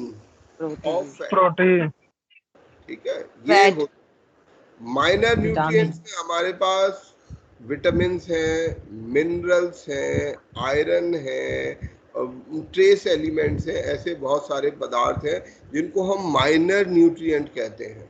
तो कभी कभी क्या हो सकता है, आप मान लीजिए चावल या आटा खाते रहेंगे तो वो आपको कार्बोहाइड्रेट तो प्रोवाइड करेगा, बहुत कम संख्या में, उस मात्रा में वो प्रोटीन देगा और फैट की मात्रा बहुत कम होगी।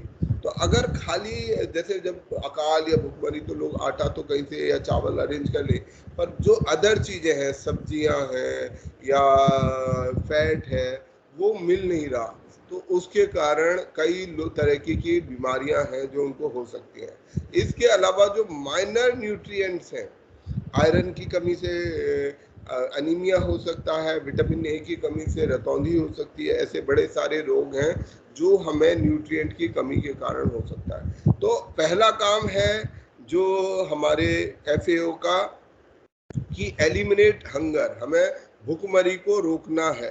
दूसरा काम है न्यूट्रिशन को बेहतर करना है, खाली खाना ही नहीं देना, खाना पोषक खाना देना है। तीसरा काम स्टैंडर्ड ऑफ लिविंग को बेहतर करना, लोगों के जीवन को बेहतर करना। और कैसे करना है, इसके लिए क्या तरीका अपनाएंगे हम? एग्रीकल्चर प्रोडक्टिविटी, उस समय पर जो एग्रीकल्चर प्रोडक्टिविटी थी वो बहुत कम थी, तो जिसके कारण पैदावार कम होने के कारण जो भूखमरी बड़े स्तर पर थी। उसके बाद ही कई सारे इवेंट हुए भारत के अंदर, ग्रीन रेवोल्यूशन आया, तो उन सब ने बदलाव लाया। इसका हेडक्वार्टर रोम में है। इसके जो प्रोग्राम है, food security programme, codex alimentarius and IPPC, international plant protection convention. Food security programme इसमें बताने की जरूरत नहीं है। कोडेक्स एलिमेंटरिस है जिसके द्वारा इंटरनेशनल फूड स्टैंडर्ड सेटिंग, कि जो खाना है केवल खाना ही नहीं देना, खाना खराब क्वालिटी का भी हो सकता है, पुराना हो सकता है, या उसमें गलत चीजें मिली हो सकती हैं, तो एक फूड स्टैंडर्ड भी मेंटेन रहना चाहिए, वो मेंटेन करता है ये food alimentarius commission. Plant protection convention, ये एक और इसका कार्यक्रम है।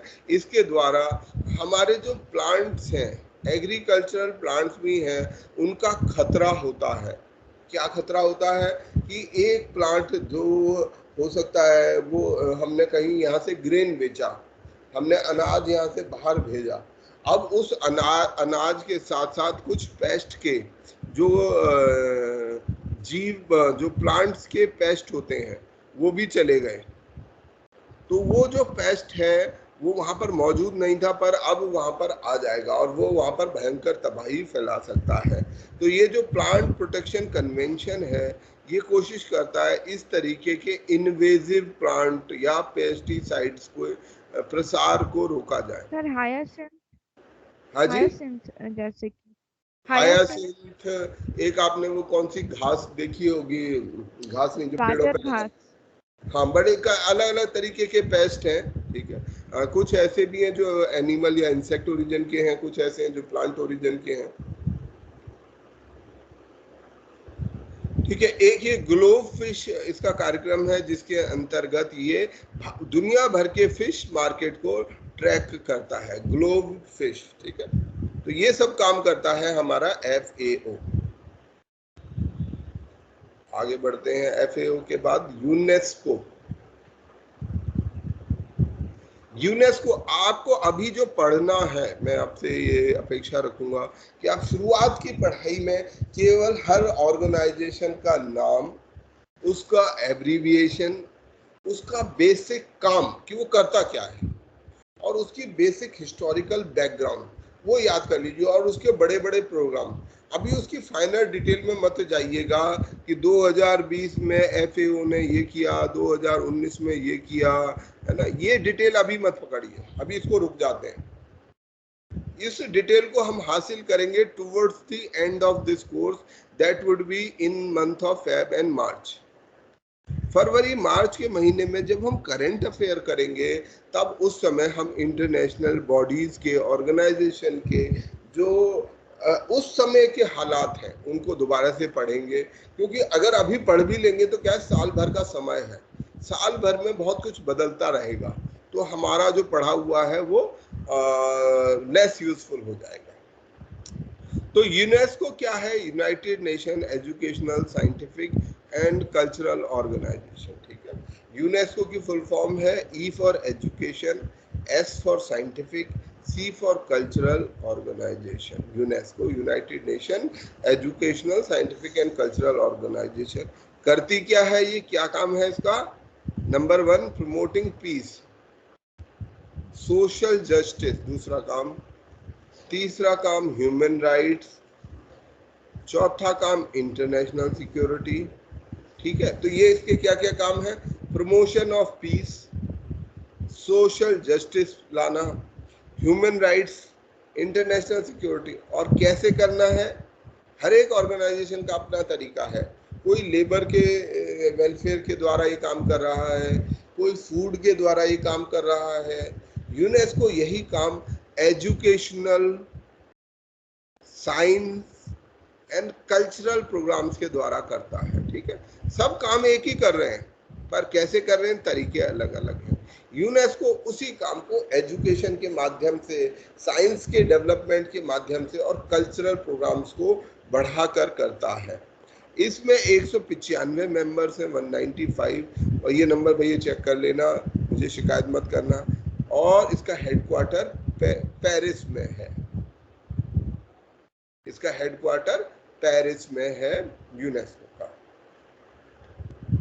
ठीक है, और ये काम क्या कर रहा है? जैसे सेक्स एजुकेशन को प्रमोट करना, लिटरेसी शिक्षा को प्रमोट करना, क्लीन वाटर और इक्वालिटी फॉर विमेन इसको प्रमोट करना, ये सब इसके कुछ मूल काम हैं। अब इसके जो कुछ प्रोग्राम्स हैं, मैंने क्या क्या बोला? नंबर 1 नाम, किसी भी ऑर्गेनाइजेशन को पढ़ रहे हो उसका नाम याद रखना है, उसका एब्रीविएशन याद रखना है कि उसकी फुल फॉर्म क्या है। एब्रीविएशन इसलिए याद रखनी है कि एब्रीविएशन के अंदर ही उसका काम छुपा रहता है।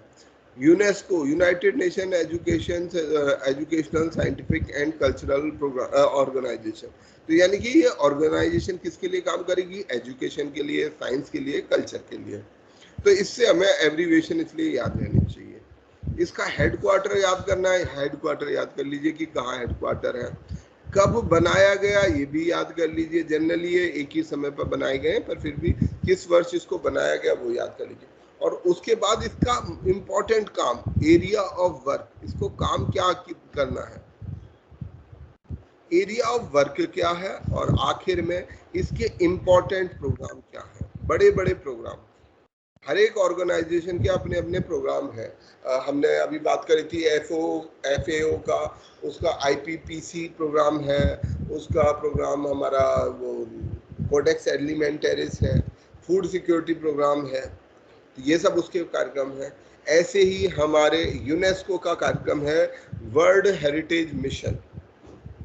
दुनिया भर में नेचुरल और कल्चरल हेरिटेज साइट को ढूंढना, उनकी पहचान करना और उनको प्रोटेक्ट करना, ये काम करता है ये मिशन। ये आप लोगों ने सुना होगा कि वर्ल्ड हेरिटेज साइट बनाई गई है।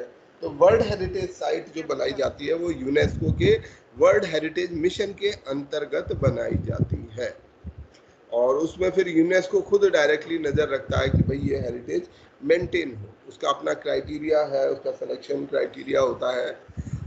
और इसमें दोनों साइट हो सकते हैं, it could be a natural place also. ठीक है, ऐसा जरूरी नहीं है उसे कि कोई किला हो, कुछ और हो। अभी कुछ और नए चेंजेस भी आए हैं इसमें, वो भी इसमें कल्चरल हेरिटेज हो सकते हैं। दूसरा इसका कार्यक्रम या इसकी रिपोर्ट है वो है ग्लोबल एजुकेशन मॉनिटरिंग रिपोर्ट। दुनिया भर में एजुकेशन की स्थिति क्या है। Gender parity index, gender parity क्या होता है? हमारे जो महिलाएं हैं, लिंग हैं, लिंगों के बीच में कोई भेद है, ये सबसे ज्यादा पॉपुलर भेदभाव है। सबसे ज्यादा जो होने वाला भेदभाव है वो जेंडर बेस्ड डिस्क्रिमिनेशन होता है। लगभग आधी आबादी के साथ हम डिस्क्रिमिनेट करते हैं, उनके साथ भेदभाव बरतते हैं। तो वो भेदभाव, उसका स्तर कितना है या कितना नहीं। पैरिटी का मतलब होता है बराबरी। तो जितनी ज्यादा पैरिटी होगी उतना ये इंडेक्स अच्छा होगा, जितनी ज्यादा पैरिटी या बराबरी नहीं होगी उतना ये इंडेक्स पुअर होगा। तो ये इससे हमें पता चल सकता है कि किस देश में, अगर मुझे जानना है कि भारत में महिलाओं के प्रति डिस्क्रिमिनेशन की स्थिति क्या है, तो मैं क्या करूं? आप जेंडर पैरिटी इंडेक्स खोजना और बताना मुझे कल कि जेंडर पैरिटी इंडेक्स में भारत कहाँ सिचुएटेड है। भारत महिलाओं के साथ भेदभाव करने में दुनिया में कौन से नंबर पर है। इसके बाद एक और कार्यक्रम है यूनेस्को का जिसको बोलते हैं मैब प्रोग्राम या मैन एंड बायोस्फीयर प्रोग्राम। ये सर 148th रैंक है सर। 148 out of 156 countries. बाप रे, इसका क्या मतलब है? 148 out no of sir, it's 140 out of 156। अब इसका क्या मतलब है 140 आउट ऑफ 146 156? इसका मतलब समझा सकती हैं? सर 156 में से 140। मतलब हम इतने ज्यादा बुरे हैं कि हम पूरी दुनिया के देशों को जब रैंक किया गया तो हम जेंडर पैरिटी इतनी ज्यादा है कि हम नीचे से 140वें नंबर पे हैं। और ध्यान रखिएगा इस 156 में अफगानिस्तान भी होगा, इसमें हम जो है अफ्रीकन नेशंस होंगे जहाँ की स्थिति बहुत ज़्यादा खराब है, या और भी ऐसे देश होंगे। तो हम लगभग, अगर कभी कभी मैं इस चीज़ को लेके दुखी भी फील करता हूँ, आप भी शायद कभी इसको लेके हर्ट फील करते होंगे कि हमारा देश क्यों यहाँ पर खड़ा है, हम क्यों इतने नीचे हैं, क्यों हम ऐसे हैं? क्या हमें बेहतर नहीं होना चाहिए? क्या हमें पहले नंबर पर या कम से कम चलो 40वें नंबर पर ही हो? और क्या हम ये पैरिटी नहीं करेंगे तो हम बेहतर देश बना रहे हैं? क्या हम इनइक्वालिटी को प्रमोट नहीं कर रहे हैं? और इनइक्वालिटी अल्टीमेटली हिंसा पैदा करेगी। तो हम कर क्या रहे हैं? ये हमारा नेशनल कंसर्न, कलेक्टिव कंसर्न होना चाहिए। ये भी नहीं कि हम लोग कह के छूट जाएं। मैं कहकर बोल दूं कि भाई देखो भारत देश की बड़ी खराब स्थिति है, भारत में तो सब कुछ गलत है और देखो कितना नीचे रैंक पर आता है। It's my personal responsibility. मैं उस देश का हिस्सा हूं, मैं उससे अलग नहीं हो सकता। ये मेरी खुद की जिम्मेदारी है। अगर मैं हमारे देश में इतनी बुरी स्थिति है तो इसके लिए मैं खुद जिम्मेदार हूँ, कोई दूसरा जिम्मेदार नहीं। जब तक हम अपने देश को ओन नहीं करेंगे, जब तक ये देश मेरा है, इस देश में कुछ भी गलत है या सही है वो मेरा है।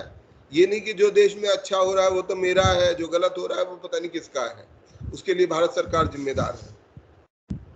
ऐसा नहीं होना चाहिए। ये हम सब की कलेक्टिव कंसाइंस है। हम लोग को मिलके सोचना होगा, आपको भी सोचना होगा। एज एन इंडिविजुअल हर एक की जिम्मेदारी है कि भाई क्यों हम 140 नंबर पे हैं? जो देश 1 नंबर पे है वो क्यों वहां पर है? क्योंकि वहां के लोग सभी कलेक्टिवली सोचते हैं, हम इंडिविजुअली सोचते हैं अपना अपना। भाई मुझे क्या मतलब, अगर किसी के साथ कुछ डिस्पैरिटी हो रही है, मैं उसके लिए क्यों जिम्मेदार हूँ? वो जाने, उसका काम जाने। जब तक हमारे भीतर ये जो चीज होगी, और जैसे हमारे एक दोस्त ने एक दिन कहा था कि सर ये तो इंडिया है, जब तक ये तो इंडिया है चलते रहेगा तो हम यही रहेंगे।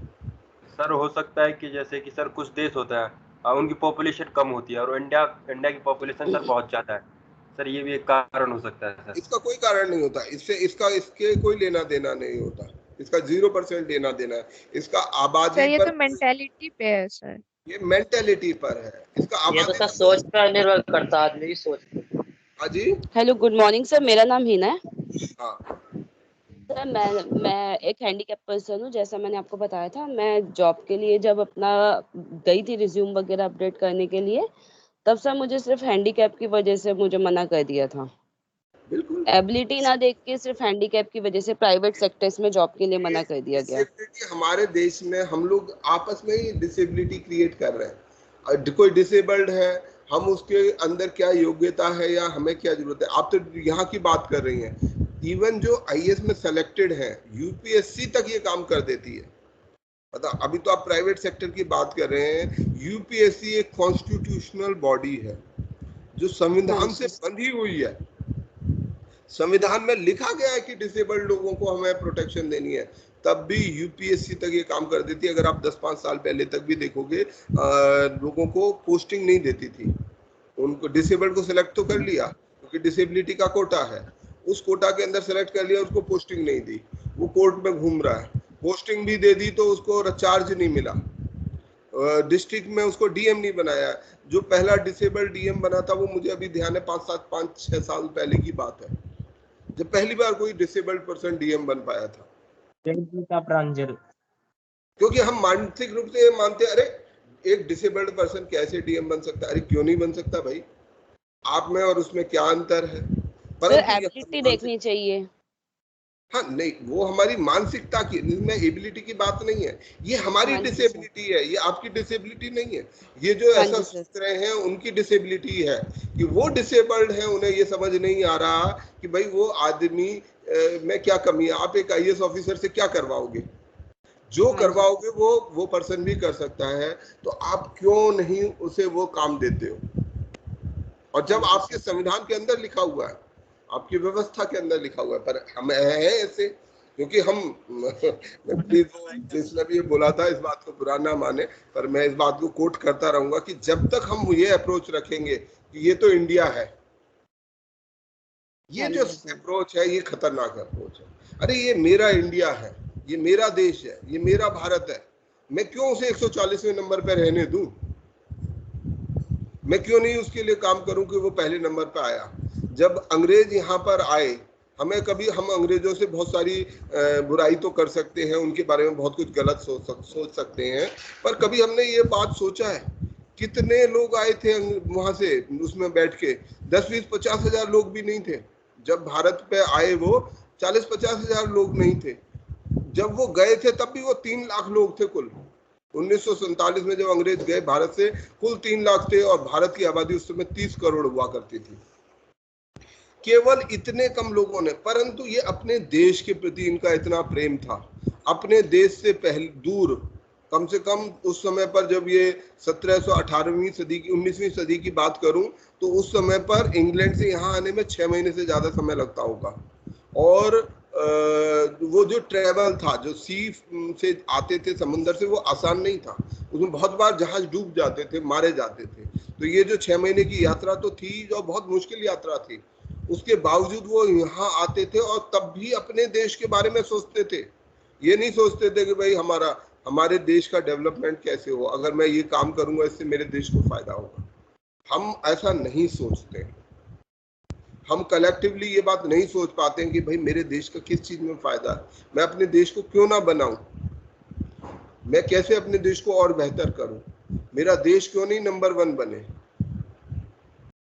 तो ये अप्रोच हम सबको लेनी चाहिए, करनी चाहिए, अपने से भी सवाल पूछना चाहिए। और इसमें मैं बहुत जरूरी ये मानता हूँ, भारत देश के अंदर एक बहुत बड़ी कमी है, हम लोगों के अंदर एक बहुत बड़ी कमी है।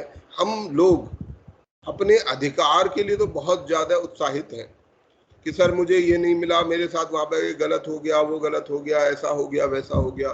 ठीक बात है, बिल्कुल सही है, राइट टू इक्वलिटी होना चाहिए, जितने फंडामेंटल राइट्स हैं वो मिलने चाहिए। पर अगर आप, मैं पूछूं कि आप में से कितने लोगों को अपनी फंडामेंटल ड्यूटीज याद हैं, या आप बाहर दुनिया में पूछिए, किसी के ऊपर जरा सा कुछ भेदभाव हो जाए वो आदमी बड़ा कष्ट में आ जाता है, और उससे पूछिए कि साहब आप जो फंडामेंटल ड्यूटीज हैं आर्टिकल 51A में आपने पढ़ी भी है, आपको पता है कि उसमें क्या लिखा हुआ है? आप उसमें से किसके लिए काम कर रहे हैं? नहीं ठीक है, मैं आपकी बात नहीं कर रहा हूँ, मैं एक एवरेज पर्सन की बात कर रहा हूँ, एक औसत आदमी की, औसत इंसान की। तो हमारी बराबर जिम्मेदारी भी है। ऐसा नहीं कि हम ये सोचें कि नहीं सब अधिकार है। जब हम जिम्मेदारियों का वहन करेंगे और उनको लेके चलेंगे, ये देश मुझे पढ़ाएगा, मैं इस देश को पढ़ाऊंगा। ये जब अप्रोच हमारे पास आ जाएगी, हमारी सारी समस्याएं कट जाएंगी। हम लोग जब तक ये सोचते रहेंगे ना कि भाई भारत सरकार ने ये नहीं किया, सरकार ये काम नहीं कर रही, सरकार वो काम नहीं कर रही, सरकार ऐसे गलत कर रही है, सरकार वैसे गलत कर रही है, ये खतरनाक अप्रोच है। सरकार आपको, या सरकार या राजनीतिक दल तो आपको इस्तेमाल कर रहे हैं, वो आपको नए नए ड्रीम दिखाएंगे और कभी उनको पूरा नहीं करेंगे।